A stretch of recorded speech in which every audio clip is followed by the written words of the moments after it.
Hi students, welcome back to our channel achieve excellence in commerce by Mansi Javeri. So आज हम Gala question paper number 5 solve करने वाले हैं section B. So start करेंगे question number 16। State the main difference between fixed base method and chain base method. तो फिक्स बेस एंड चेन बेस मेथड का मेन डिफरेंस कौन सा है? तो फिक्स बेस मेथड जो होता है उनमें जो हमारा बेस ईयर होता है वो फिक्स होता है, कभी भी चेंज नहीं होता है, ठीक है। और चेन बेस मेथड में हमारा बेस ईयर कौन सा होता है? तो प्रीवियस ईयर ही हमारा बेस ईयर होता है। तो यही मेन डिफरेंस है, लिख लेंगे number 16। The main difference between fixed base method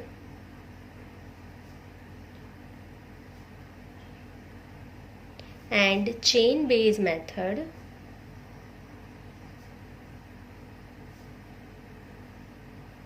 is that in fixed base method the base year remain constant throughout the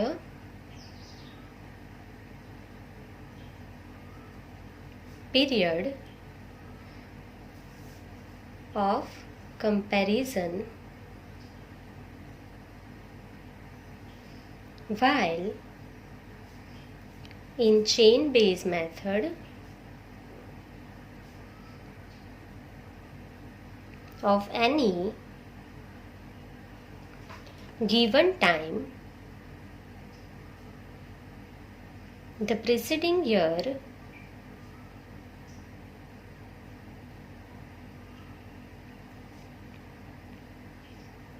is taken as the base year। ठीक है, यही उनका मेन डिफरेंस है कि जो फिक्स बेस मेथड होता है उसमें बेस ईयर जो है वो फिक्स ही रहेगा, आपका कांस्टेंट रहेगा। बेस ईयर जो है वो कांस्टेंट रहेगा through out the period of comparison. जब तक आप कंपैरिजन करोगे तब तक आपका बेस ईयर सेम रहेगा। जबकि चेन बेस मेथड जो है उसमें आपका प्रीसीडिंग ईयर जो है वो ही आपका बेस ईयर होगा। क्लियर? वो चेंज होता रहेगा। तो ये क्वेश्चन नंबर 16 कंप्लीट हो गया है। नेक्स्ट क्वेश्चन देखेंगे 17। What can be said about the correlation between the annual import of crude oil and the number of marriages during the same time period. तो आप ऐसे ही कंपेयर कर सकते हो कि क्रूड ऑयल का इंपोर्ट करोगे आप और मैरिजेस होंगे, ठीक है, फिक्स टाइम पीरियड में, तो दोनों के बीच में कोई रिलेशन है क्या? कोई भी रिलेशन नहीं है दोनों के बीच में। तो इसे हम क्या बोलते हैं? Nonsense correlation. तो लिख लेंगे number 17, nonsense correlation between the annual import of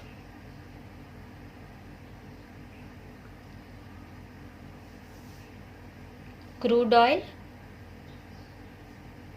and the number of marriages during the same time period।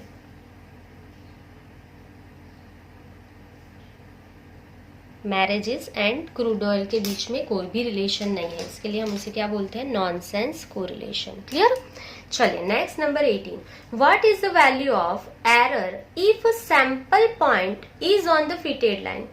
अगर आपका सैंपल पॉइंट जो है वो फिटेड लाइन के ऊपर ही है तो एरर क्या होगी? तो ये मैंने बहुत आपको अच्छे से सिखाया था जब हमने लेसन सीखा था तब, कि ये जो आपकी लाइन है उसके ऊपर ही अगर आपका ये कोई पॉइंट है उसके ऊपर ही है तो एरर होगी ही नहीं, एरर 0 हो जाएगी, क्योंकि आपने जो एस्टिमेट किया वही उसकी एक्चुअल वैल्यू आई है। तो एरर है ही नहीं ये केस में। एरर कब होती है? जब ये पॉइंट से थोड़ा नीचे होगा आपका आंसर, या ये पॉइंट से थोड़ा ऊपर होता है। तो ये दोनों के बीच में लाइन के जितना भी ऊपर है और जितना भी नीचे है, ये दोनों का जो डिफरेंस आएगा उससे हम एरर बोलते हैं। अगर आपका पॉइंट फिटेड लाइन पर ही है तो एरर तो है ही नहीं, तो एरर क्या होगी? ये केस में 0 हो जाएगी। क्लियर? चलिए तो लिख लेंगे number 18, the value of, number 18, the value of error is 0, if a sample point is on the fitted line. Clear? अगर वो फिटेड लाइन के ऊपर ही है तो आपकी एरर क्या हो जाएगी? 0 हो जाएगी। एरर है ही नहीं ये केस में। चलिए next number 19, what is widely used at present in different method of business analysis. तो बिजनेस एनालिसिस के लिए आप क्या यूज करते हो? तो टाइम सीरीज का क्वेश्चन है तो टाइम सीरीज ही यूज करते होंगे। नहीं भी समझ में आया तो देख लो, टाइम सीरीज का क्वेश्चन है ये वाला, ठीक है। ये लेसन नंबर फर्स्ट का ही होगा पहला क्वेश्चन, ये दूसरा जो है सेकंड लेसन का है, ये तीसरा जो है थर्ड लेसन का है, ये 19 नंबर 4th क्वेश्चन है ना सेक्शन बी में, तो ये हमारा लेसन नंबर 4 का है। तो ऐसे भी पता कर सकते हो 4th लेसन का है। तो बिजनेस एनालिसिस के लिए आप क्या यूज करते हो? टाइम सीरीज ही यूज करोगे। सो लिख लेंगे question number 19, at present time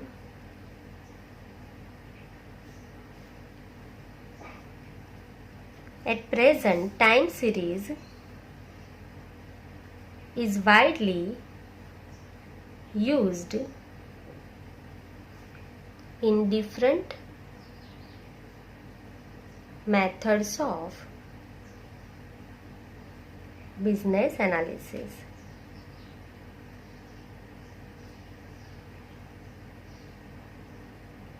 ठीक है, क्या यूज होता है ज्यादा? Time series.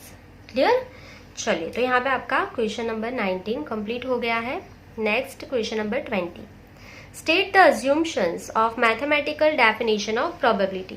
तो मैथमेटिकल डेफिनेशन ऑफ प्रोबेबिलिटी जो है उनके अज्यूम्शन आपको लिखने हैं। तो 2 अज्यूम्शन है यहाँ पे, लिख लेंगे नंबर 20। पहला अज्यूम्शन क्या है? Sample space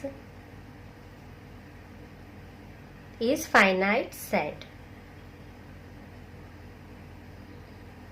clear? ये पहला अज्यूम्शन है कि सैंपल स्पेस जो है वो फाइनाइट सेट है। एंड दूसरा जो अज्यूम्शन है वो क्या है? तो elementary outcomes of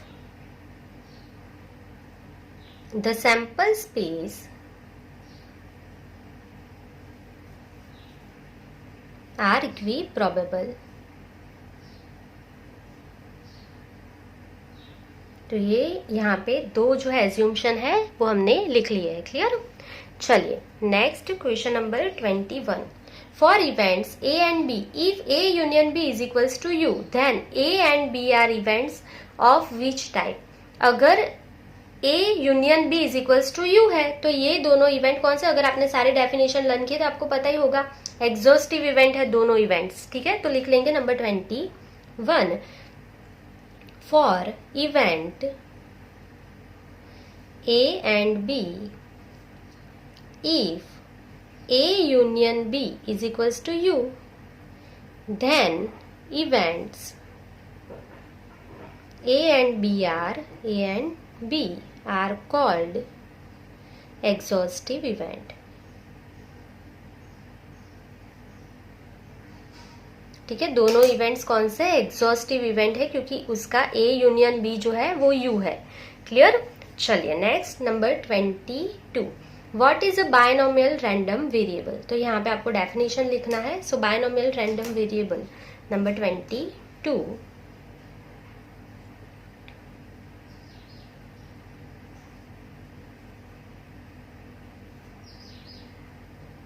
so binomial random variable किसे बोलते हैं आप?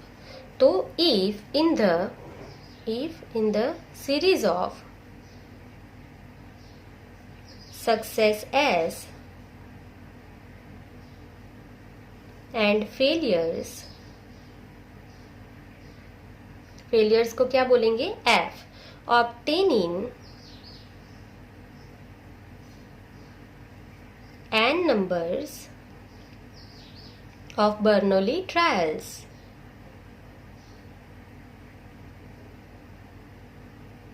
द नंबर ऑफ सक्सेस, जो सक्सेस के नंबर है, जो नंबर सक्सेस के है, ठीक है, उसे हम एक्स बोलते हैं ना, तो वही हमारा बायनोमियल रैंडम वेरिएबल होता है। So the number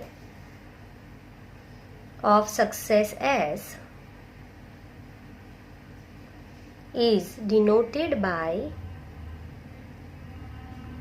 x, then x is called binomial random variable.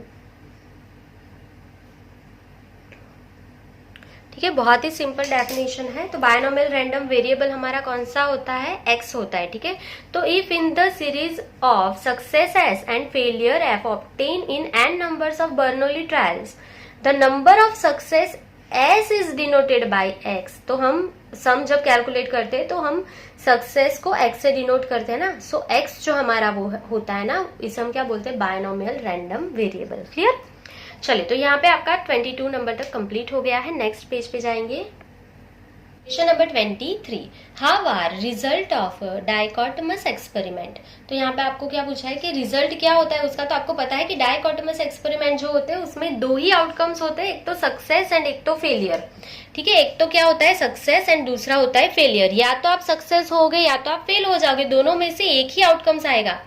दोनों कभी एक साथ हो सकता है क्या कि आप सक्सेस भी हो गए आप फेल भी हो गए, कभी नहीं होगा। मतलब ये अगर आपका सक्सेस एस है और ये आपका फेलियर एफ है, ये दोनों कभी भी एक साथ नहीं बनेंगे, मतलब उसका इंटरसेक्शन कभी भी नहीं आएगा। मतलब उसका इंटरसेक्शन ए इंटरसेक्शन बी क्या हो जाएगा, फाई। और उसका अगर इंटरसेक्शन फाई है तो ये दोनों इवेंट कौन से हो गए, म्यूचुअली एक्सक्लूसिव इवेंट हो गए। क्लियर। चलिए, क्योंकि सक्सेस भी हो गए आप फेल भी हो गए, दोनों एक साथ कभी भी पॉसिबल नहीं होता, या तो आप सक्सेस हो या तो आप फेल हो गए हो। चलिए, तो लिख लेंगे number 23, the result success S and failure F of a dichotomous experiment are mutually exclusive.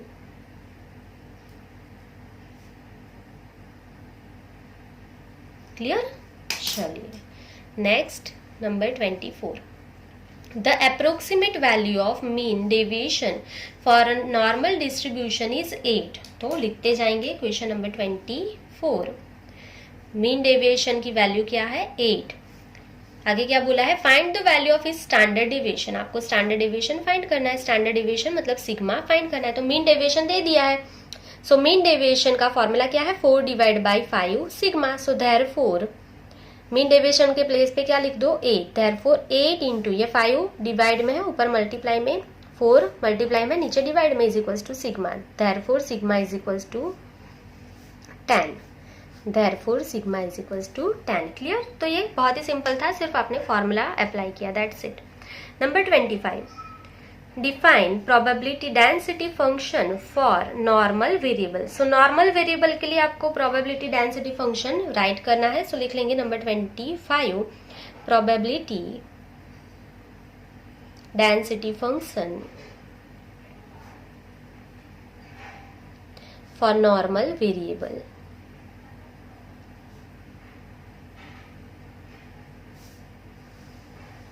चलिए, क्या होगा, F of X is equals to 1 divide by, sigma नहीं लिखा जाएगा directly, sorry, F of Z. ठीक है, F of Z is equals to 1 divide by root 2 pi into E raise to the power -1/2 into Z square. Clear.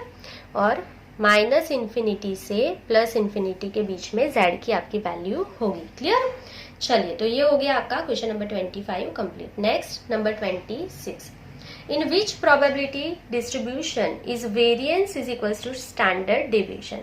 तो कौन सा probability distribution है जिसमें variance and standard deviation equal होंगे। So लिख लेंगे number 26, in the standard normal probability distribution